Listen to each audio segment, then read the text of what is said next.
Former Delhi Deputy Chief Minister Manish Sisodia has been sent to Enforcement Directorate remand by Delhi's Rouse Avenue Court till March 17th. This was after the ED sought a 10-day custody of Sisodia on Friday. The 10-day custody would be needed to identify the modus operandi and to confront other persons who have been summoned, the ED reasoned. The Enforcement Directorate informed the court that SIM cards and mobile phones were purchased by Sisodia using other people's identities. जांच agency अपना काम कर रही है और जिस तरह का शिकंजा मनीष सिसोदिया और बाकी लोगों पर कस रहा है तो यकीनन मुझे लगता है कि जब जांच एजेंसी रिमांड में पूछताछ करेगी तो और भी कई चीज़ें सामने आएंगी और जिस बात की हम बार बार मांग कर रहे हैं कि इस पूरे घोटाले के जो सूत्रधार हैं वो श्रीमान अरविंद केजरीवाल हैं तो यकीनन वो भी इसकी जद में आएंगे। जमानत के लिए उन्होंने अर्जी हालांकि दी थी, 21 मार्च तक के लिए सुनवाई उस पर भी टल गई है। वो न्यायपालिका का निर्णय है। मुझे लगता है कि जांच एजेंसी और न्यायपालिका अपना काम करें, लेकिन ये तय है कि आम आदमी पार्टी और अरविंद केजरीवाल की उल्टी गिनती शुरू हो चुकी है। The ED has not found a single penny related to Manish Sisodia, Sisodia's counsel said, adding that the probe agency has registered the case based on hearsay. देखिए, ये साफ जाहिर हो रहा है कि नरेंद्र मोदी जी की और भारतीय जनता पार्टी की मंशा मनीष सिसोदिया को जेल में रखने की है। आप मुझे बताइए, 14 घंटे सीबीआई ने उनके घर पे छापेमारी की, कुछ नहीं मिला। गांव में छापेमारी की, कुछ नहीं मिला। दफ्तर में छापेमारी की, कुछ नहीं मिला। बैंक में छापेमारी की, कुछ नहीं मिला। 5 दिन सीबीआई ने पूछताछ कर ली, कुछ नहीं मिला। 2 दिन फिर सीबीआई ने पूछताछ कर ली, कुछ नहीं मिला। आप बताइए, 10 महीने से जो ईडी सो रही थी, अचानक उसको लगा कि अरे भाई ये तो बाहर आ जाएंगे, इनको तुरंत गिरफ्तार करो। गिरफ्तार करके तो ये खेल सारा इस देश के लोगों को समझ में आ रहा है। अगर प्रधानमंत्री जी में जरा सी भी नैतिकता है तो वो सामने आए और बताएं।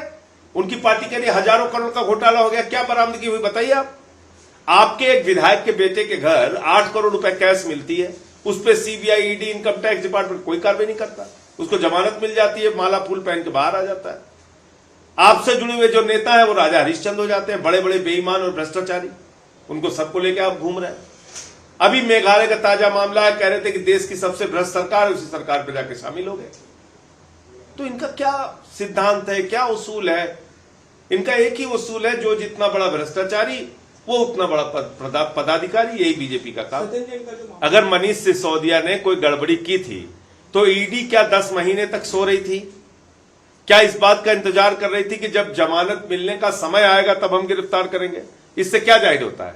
इससे यही जाहिर होता है कि दरअसल मोदी जी की और भारतीय जनता पार्टी की एक ही मंशा है, मनीष सिसोदिया को जेल में रखो, आम आदमी पार्टी को बदनाम करो। इसके अलावा क्या है, आप बताइए मुझे। देखिए, माननीय न्यायालय ने जो फैसले लिए हैं, चाहे वो सुनवाई किसकी हो, चाहे सुरक्षित रखा हो, बेल पे उनका कोई फैसला, वो माननीय न्यायालय ने जो वहाँ प्रस्तुत किए गए होंगे साक्ष्य उनके आधार पर लिया है। हम उसको उसकी तारीफ़ करते हैं। उन्होंने जो भी फैसला लिया है वो साक्ष्यों के आधार पर लिया होगा।